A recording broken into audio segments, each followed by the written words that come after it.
Live from Studio 1396, Columbus, Ohio, broadcasting over 100,000 watts of all-American electricity. Ladies and gentlemen, welcome back to The Late Lap, the only motorsports show bold enough to title an episode after Detroit and seafood. And yes, for those linguistically curious among us, Day-Twah is the French spelling Detroit, pronounced in the old tongue, like you're swearing at your transmission. We've got a horsepower on both ends of the country kind of week, so much so that if you're a NASCAR fan, you're going to have to wait till tomorrow night to hear about Nashville.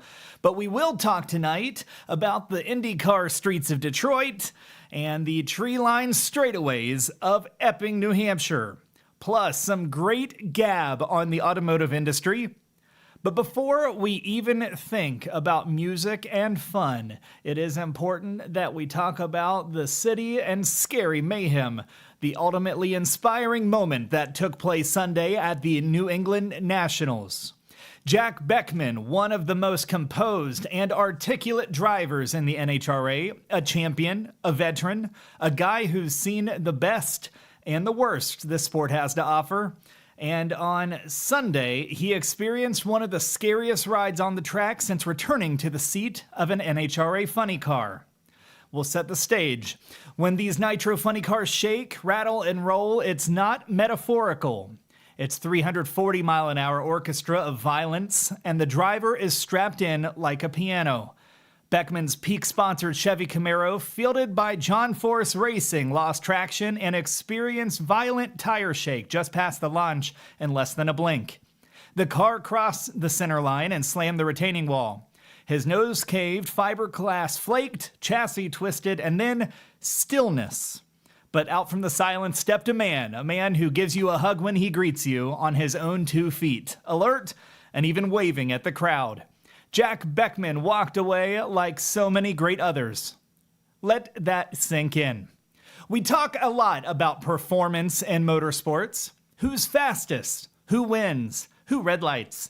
Who double steps? But what happened Sunday reminds us of something much deeper, that walking away sometimes is the win. That surviving one of the sport's most unpredictable variables is worth more than Wallies or points.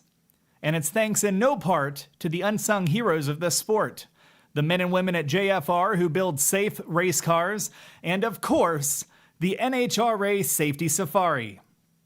The NHRA's traveling safety team is the best in the world, bar none, period.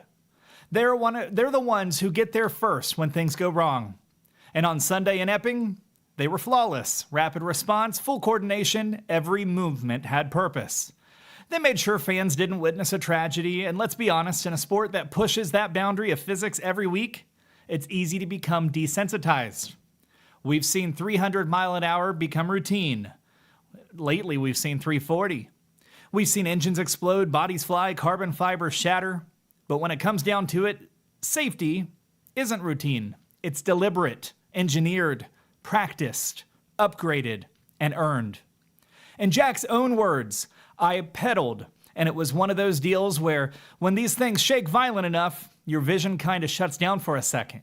As soon as I pedaled, I just hooked left. He didn't quite see it coming. That's how quick it happens. He added, clearly, I'd like a redo on that. But sometimes these things do something that's really unpredictable, some wild stuff out there. And just think about Jack Beckman, one of the best to ever do it, couldn't prevent it this time, but he did stay safe. And that is the very heart of safety engineering in action. So tonight, we were going to talk about John Force's Last Wally, a special piece we've been working on, but we'll save that for another time. To the engineers who design crumple zones, to the crew chiefs who reinforce chassis, to the safety safari who fly into action with steel nerves and foam sprays, and to the NHRA medical staff who meet every one of the adrenaline and precision race car drivers, right in front of the fans who stand in awe and never take the safety of a racer for granted. I tip my hat to you. Every time a driver steps into one of these beasts, they do so knowing the risk. They trust that every bolt was torqued, every suit stitched, every helmet fit. But beyond that, they trust that if everything fails, someone will be there, and as always, someone was. Now, Jack Beckman and the Peak team have packed up what's left of a wounded warrior. They'll be unloading some backup car here soon in Bristol. And if I know Jack Beckman and that Peak squad, they'll walk up to the starting line with the same quiet intensity, the same dry humor, and the same belief in each other and their car. Because this is John Force Racing, and that's the NHRA. This is drag racing. This is life lived a quarter mile or 1,000 foot at a time, and sometimes life nearly lost in the same distance. So from everyone at the Late Lap, Jack, I'm so glad that you're here. I'm glad that you walked away, and I'm glad that intelligent people are never bored, so go Artex. It was really remarkable. You see all of the cool things happening every week, the fast speeds, and then every now and then something really rough gets you. And I'm just so thankful that our buddy Jack is okay. Of course, it wasn't all bad news this week for John Force Racing. We can shift gears for a moment. From the crash of carbon fiber to the clash of champions, Austin Prock, talented, tough, unfortunately frustrated. Despite securing his 17th career number one funny car qualifying position, the reigning champ was stunned in round one by Buddy Hall. One of those rare moments when horsepower, data, and preparation all align, only to be undone by a car that simply wouldn't cooperate. The Cornwell Tool Chevy went up in smoke at the hit, a complete reversal of everything the team expected. Prock said it just blew the tires off, and it does happen, even to champions, to veterans, and even dynasties in the making. Prock's ability to lead the Mission Foods funny car points despite the stumble is proof that that team and their driver is built for long-term fights. Now, let's talk about excellence in Epping. Let's talk about dominance in Epping. Let's talk about what happens when talent, engineering, and precision do meet on the same launch pad. Let's talk about Brittany Force and David Grubnick. The Monster Energy team Sunday in Epping didn't just win, they conquered. After a stumble in Chicago, she returned to form and then some, driving her Monster Energy top-fueled dragster past Doug Kalita and Tony Stewart in back-to-back rounds. Her final round 369 with a 4 at 340.39 mile an hour sealed her 18th career win, tying legendary Shirley Muldowney for most by a woman in top fuel class. But let's be honest, this wasn't just about the stats. This was a message. Grubnick and co-crew chief John Collins gave her a flawless race car. Every pass and eliminations went straight down the track, no drama, no guesses, just dominance. A semifinal run at 341.42 mile an hour set a new Epping track record just shy of her recent national mark. And Brittany, ice cold. Precision on the tree, commanding at the stripe, unshakable. "This one is for my dad," she said. "It's been tough without him driving, and this track has always meant something to us." The Monster Energy team reminded the world that while the headlines may swing toward new names and shiny stories, the legacy of Force Racing and the brilliance of Grubnick's tuning never left. Dave Grubnick has built a reputation not just as a tuner, but as a philosopher of speed, calculated, strategic, and willing to gamble. He doesn't chase trends. He builds blueprints for domination. And Brittany Force, she's the ultimate executor of that vision. In a season where parity reigns and upsets abound, Force and Grubnick just planted a monster-sized flag in the ground. They're back. They're fast. And they are not done. Stick with us after the break as we switch from 10,000 horsepower missiles to Detroit's twisty hybrid ballet. But for now, give it up for Beckman's bravery, Prock's perseverance, and the Force family's fire. This is Late Lap. We'll be right back.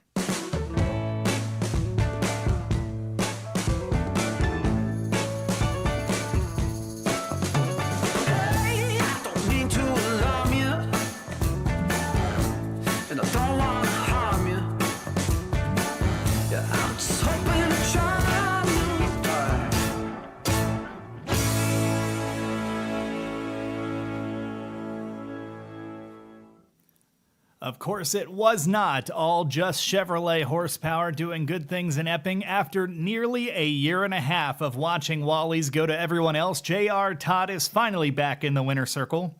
That's right, for the first time since the 2024 Gator Nationals, The driver of the DHL Toyota Supra is hoisting hardware again, thanks to a gutsy run in the funny car against Spencer Hyde. Let's give credit where it's due.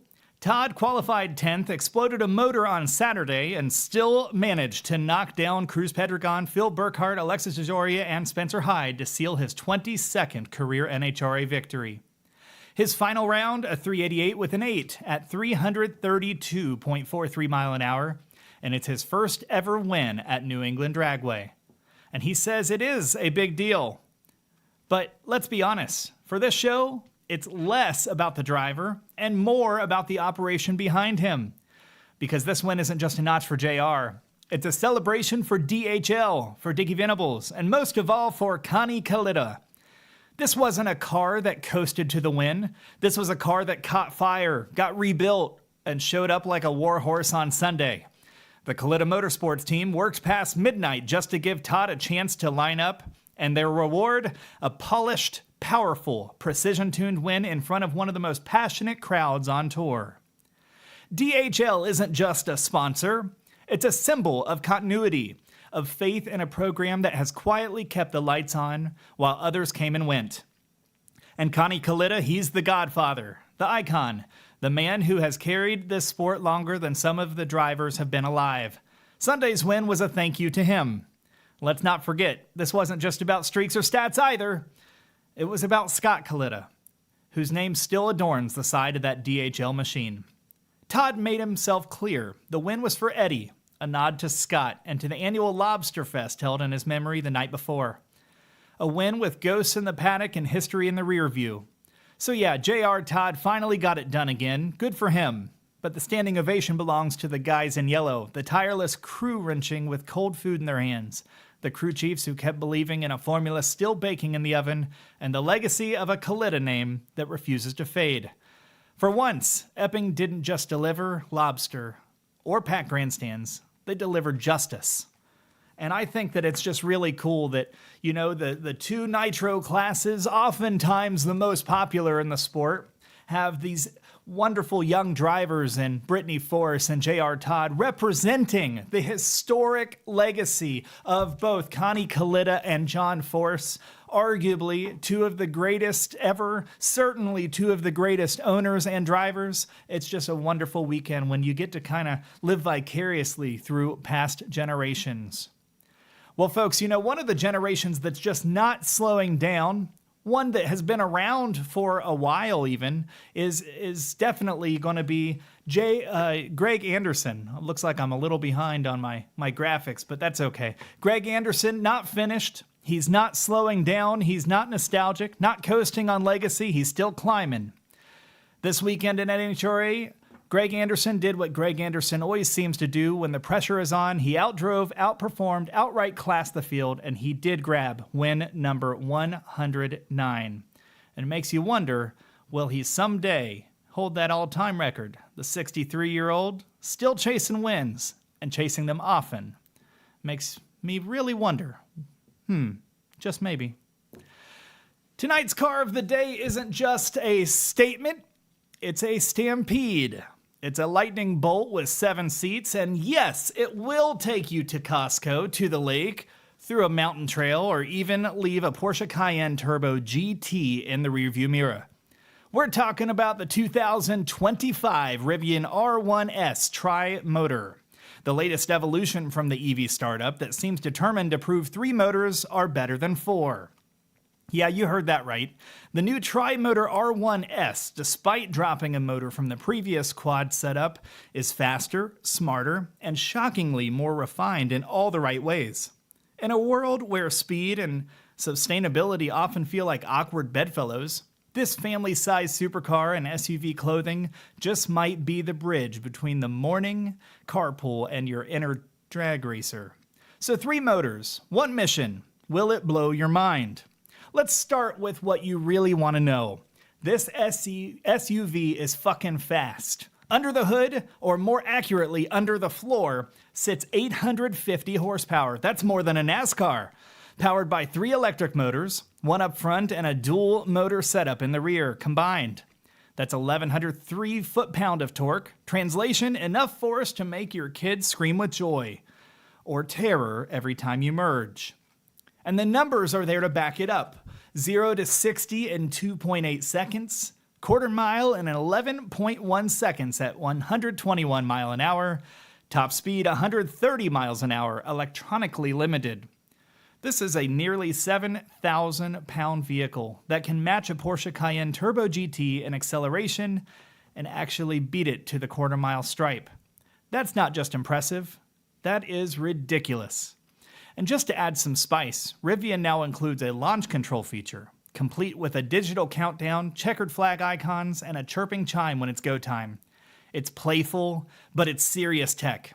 Want your grocery run to feel like qualifying at Sonoma? You've got it. Brakes and balance, the other half of the story. Now, here's where things start to tilt back to earth, or maybe get dragged across it. Stopping the beast from 70 takes 173 feet, a full 23 feet longer than that Porsche. That's the physics of a 6,900-pound electric SUV. And while the brakes are solid, you're asking them to do a small miracle with every panic stop. Rivian's Regine braking system is adjustable, but it's all done on screen, no paddles. In high mode, it feels like traditional one-pedal driving. Low mode still delivers noticeable drag, and there's no true coast. Whether or not you like that depends on how much you enjoy digital interface every time you lift your foot. And in this Rivian, you'll be tapping the screen a lot. I want to go over here to the comments section for today. It is important that we say hi to our audience. It looks like a little bit of a crowd in tonight. Darren Williams Jr. saying the thumbnail on fire. I appreciate you, brother. Dujanet Bland, thumbnail is gangsta. He said gangsta. DJ also saying it looked like an axle broke with only one tire mark across the track. He's talking about Jack Beckman, two-time NHRA champion's car. And you know what was weird was the impact. You know, when you're that far, imagine just how much speed they've got. And you feel from that long angle that they show you on Fox, it doesn't feel like they're going fast. But then when you see it ricochet and destroy itself against the wall, it definitely starts getting rough. Dave W. said, my man Junior getting it done with Dickie. He's referring to old Junior Todd, J.R. Todd, Junior Todd. You know, I like to call him that sometimes. Junior Todd, winless drought ends. Good for J.R. And it's good for Dickie, too. You know, he left that Dodge program last year with a little bit of uncertainty. If you had asked me where I thought he was going in the offseason, despite the rumors, I would have told you Alexis's team. And obviously, he's doing good things over at the Toyota camp. So good on Dickie, good on JR. The wind drought is over. Although I will say, when they were looking at Spencer Hyde, man, and if any of the Spencer Hyde, man, he looks like my buddy Cole Wilgus and I had a kid. He really, he's got the hair and he's got the beard. I'm lacking in that department lately. But being out of Columbus, Ohio, anytime a Jegs car wins, any time that Jim Head wins, there's a couple of other things, you know, it's pretty cool. And so the hometown guy here for old AJ didn't win, but I don't think there were too many people upset when the underdog lost. So overall, that's just fine. We do have some notes on IndyCar and Day-Twah. Once again, if you're just tuning in, Day-Twah is Detroit in French. So, if you tune in a lot, you've picked up on something here at the late lap, and that is that overall, it is one guy. It is Alex Palou, and we like to call him King Palou. King Palou won just about every race, and the first time since 2006 where only two drivers have won the first 7 races.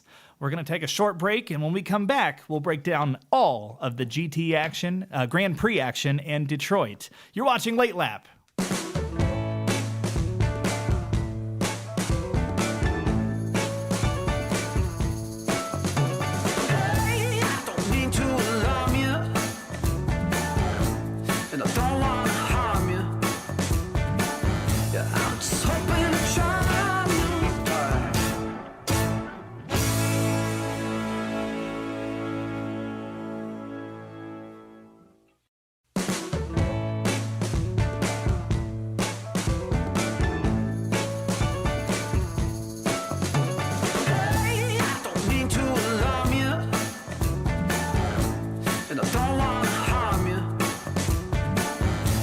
was hoping to try new die.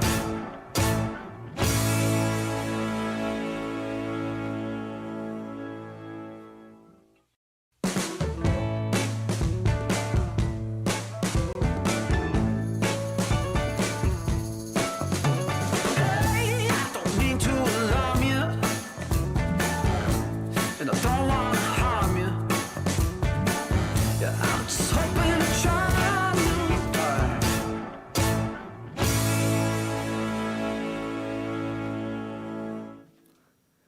And we are back here on Late Lap, and I want to get one thing straight. First of all, before we talk about the race, King Alex Palou, as we like to so elegantly call him, did have a rough day.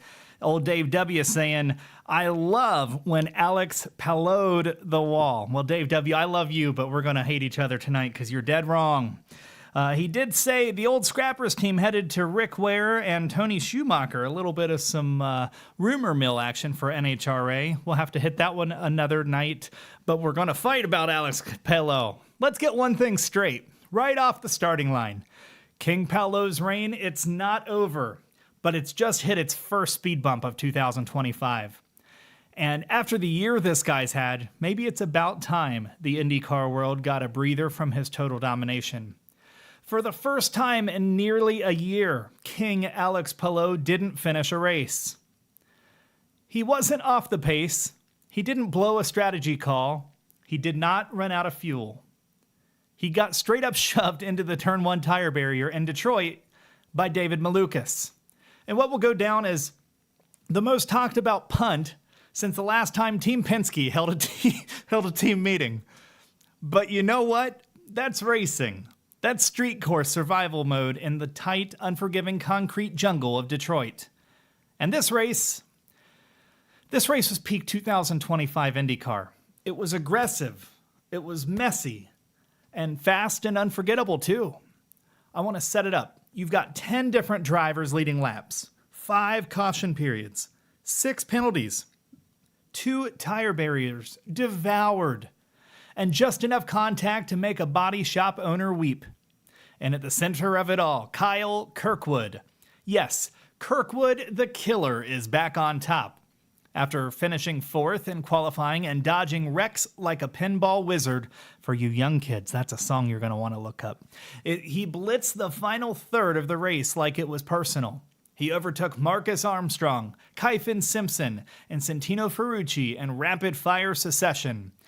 Then, despite a broken front wing from contact with Simpson, he was gone. Clean air, clean racing, checkered flag. That's win number 2 this year, and career win number 4. All on street courses, though, Kirkwood is officially a city slicker. Give him walls, give him chaos, give him curbs and risk in a car that barely survives the bumps, and give Alex Palou a bad day, he gives you brilliance. The two of them have won every race this year. Unfortunately, Chevy is with a goose egg. We always talk about which drivers are oval aces, road course masters, or all-around talents. Well, Kirkwood is building a reputation as the new king of the concrete jungles. But let's not ignore the elephant in the paddock, or in this case, the reigning lion of the point standings. Yes, Palou is still up by 90 points. Yes, he's still made 5 victory lane visits this season. And yes, that car, even in Detroit, was fast enough to challenge for a 6th before the Malukas mishap. But now the door is cracked. The field smells opportunity. Kirkwood is in form. Christian Rasmussen is trending up. McLaughlin, if he can stay out of contact, is always a threat. And despite the unusual circumstances that took place in Indy, you can never forget about Joseph Newgarden lurking in the shadows with a history of summer edges. Speaking of McLaughlin, rough weekend. Let's just say his last 2 races have been better suited for a blooper reel. First, he crashed before the green flag at Indy. This time, he ran over Nolan Siegel and drew a penalty for avoidable contact. You know it's bad when Tony Kanaan, the team principal for Siegel, throws shade at Team Penske on social media. IndyCar drama? We've got it like TNT in the 2000s, and we love it. And then there's the Will Power moment from practice that practically sums up the mood of the paddock. He literally bumped Kyle Kirkwood out of the way because he thought he was too slow in the turn 6 approach. Actual contact. This isn't Saturday Night Oval racing. This is open wheel fender flaring racing, and he did it on purpose during practice. And later they joked about it in the paddock. What is this, the NASCAR Cup Series? It's making the series absolutely electric. High tension, high speed, and high class too. Now let's pause and appreciate just this incredible 2025 IndyCar season so far. It has been killer. No filter. Every weekend feels like a main event. We've had brawls, brilliance, strategy twists, late race passes, heartbreak, and heroics. From St. Pete to Indy to Day-Twah, this season is elite motorsport. High drag racing. Even in a year where King Pello has been the headline nearly every week, the undercard has delivered big time. There is no midfield in this series. There are only future winners trying to fight their way to the front. And now, after 4 races in basically a month, including the Indianapolis 500 and back-to-back street races, the series finally gets a breath. 12 days off before we head to Gateway. And let me say this, the crew deserves it. I know what it's like to be on the road. It can be fun, but it's one hell of a challenge. The mechanics, the engineers, the haulers, they've all been grinding nonstop. You don't even want to know what it's like to have Darren Williams Jr. drive you 700 miles in a Chevy Suburban across the country. 17 of the past 31 days there have been on the racetrack. That's almost NASCAR level mileage. And for what? To bring fans on absolutely electric stretch of racing? But the rest won't last long. Because once we're back, it's 10 races in 12 weeks. The Oval at Gateway, the streets of Toronto, the beautiful road course of Mid-Ohio, and King Pello still holding the championship for now. Can Kirkwood close the gap? Will Joseph Newgarden turn into a tear? Does McLaughlin bounce back or continue to break down? That's why we watch. Because in IndyCar, the second fastest sport on Fox, no lead is safe. No contact goes unnoticed, and every week someone is ready to rise. So here's to Kirkwood for proving again that he's not just a prospect, he is a problem. And here's to IndyCar. Their officials have been letting the race unfold with all its glorious mess. And here's to our boy, King Alex Palou, who may have finally shown a crack in the armor, but still stands 90 points tall atop the standings. If I don't settle down, the listeners of this show in 14 or 15 years are going to say that all I did was kiss King Alex Palou's butt. So next week, we'll get into what we don't like about him. Detroit gave us carnage, courage, and a new winner. The Palou parade paused, but only briefly. I love IndyCar. I'm learning to love it even more. What makes it challenging for me, and I think a lot of you, is it is hard to follow when you're new. And when you're dealing with that, it's hard to continue to find, your knack. It's hard to find what you think is great because you don't have a driver to root for. Maybe you have a manufacturer, but they all kind of look the same. Is there a difference in the body or not? And that's all okay. Overall, it's still great racing. And all the shit we all give Fox, they really are doing a great broadcast. So kudos to Fox and IndyCar. Just know, we're really watching you. And of course, we did talk about the car of the day. What a great show it's been. As I say at the end of every show, I think that it's important that sometimes we settle down for a while. We have a little bit of fun and we forget about life. I've never stolen something, but in my bag today, I found this piece of paper. This is what we used to fill social media with at JFR. All right, as I say at the end of every show, be kind to yourself, be kind to others, smile, be happy, and until then, take care.